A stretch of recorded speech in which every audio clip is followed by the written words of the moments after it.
Hey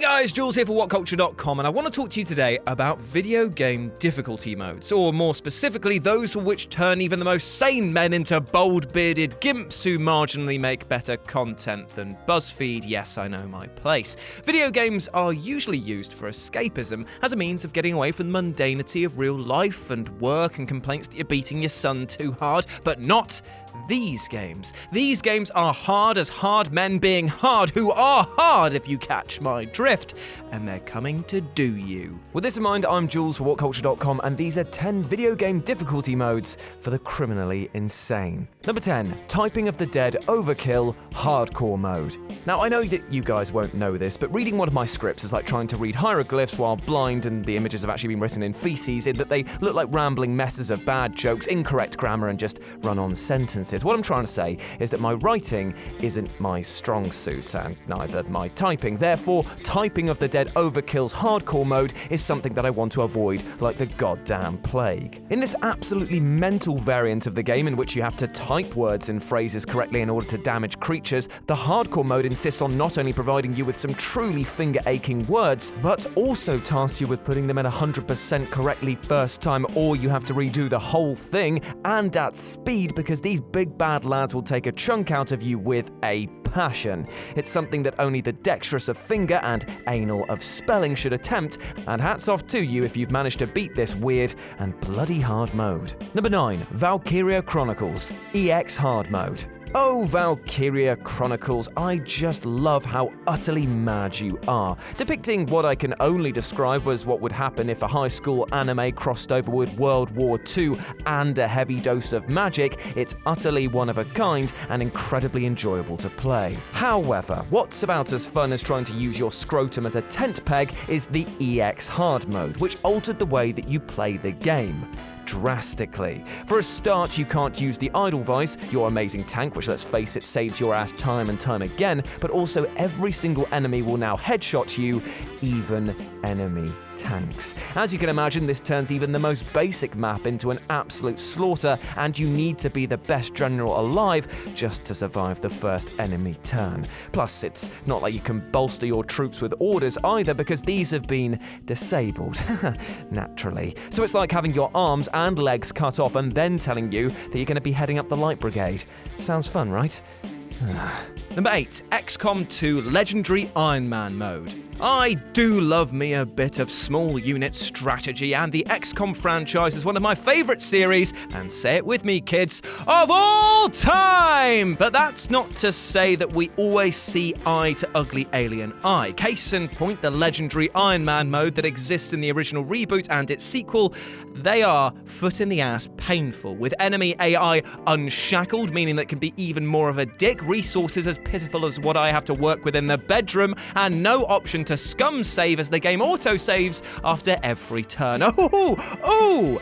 It's so fun. Things get even harder in XCOM 2 than the original thanks to the time constraints on each map, so yeah, have fun battling against the clock and aliens who are absolute cocks. Number 7, Doom 2016 Ultra Nightmare Mode. Are you willing to put yourself through this? That's the message that greets anyone insane enough to click on the Doom 2016 Ultra Nightmare mode, a mode so brutal that even Bethesda boasted that none of the game's internal testers could beat it.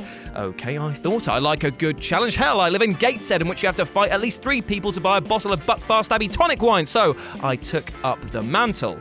I threw it down about 40 minutes later when, upon barely making it through the opening sections of swarming hordes with pinpoint accuracy, I died, and the game said, "Nice try, now start again from the beginning. You spicy bitch, Doom!"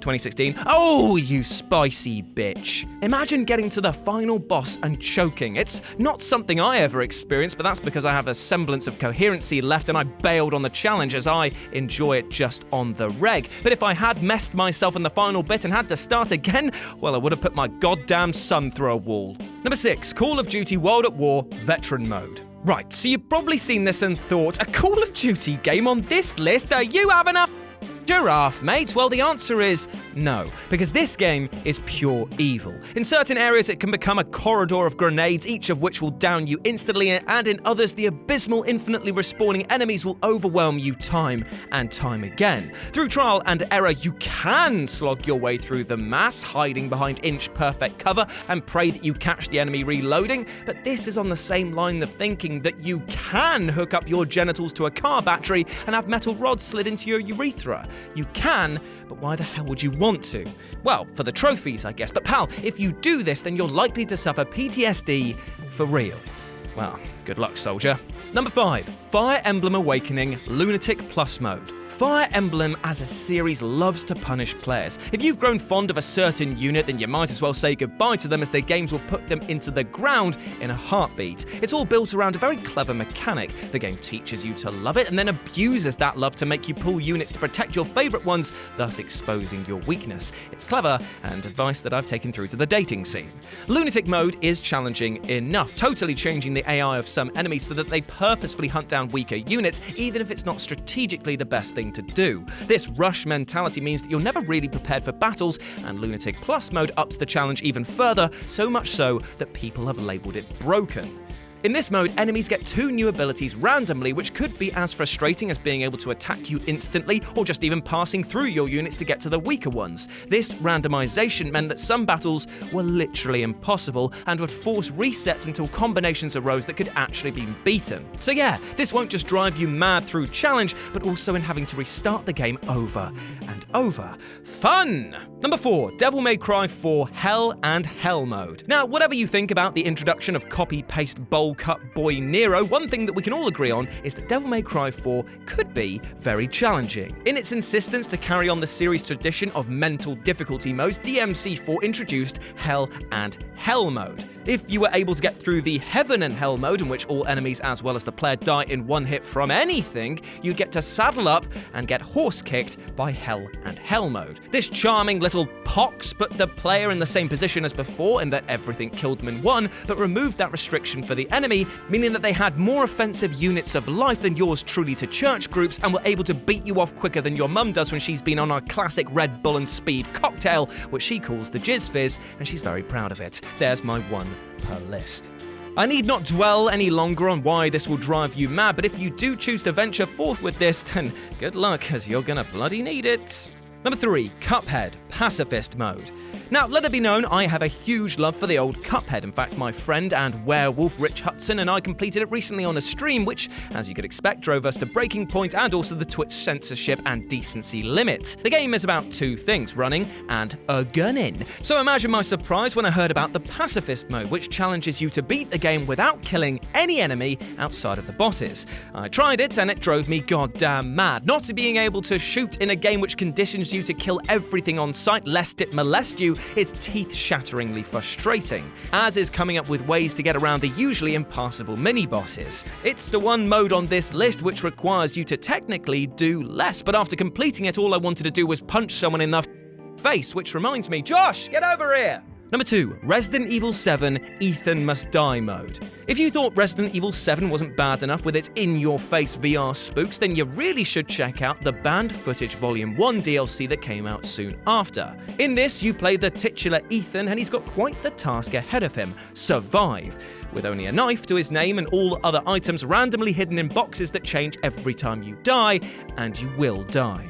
When you pop your clogs, you'll see a statue in place of your last attempt at living, and when you break it, you get one random piece of the inventory that you held before you hit the big one. It is insanely infuriating and so hard that it makes you want to say hello to Mr. Noose and the Kicky Chair Twins. As you'd expect from such a mental mode, enemy damage is also scaled to stinky levels and can often kill you in one hit, so yeah, have fun surviving that, the bosses, and randomly generated boxes that may end up giving you trash. Also, some of the boxes have been rigged with traps. Oh yeah, did I forget to mention that? Yeah, go on, champ.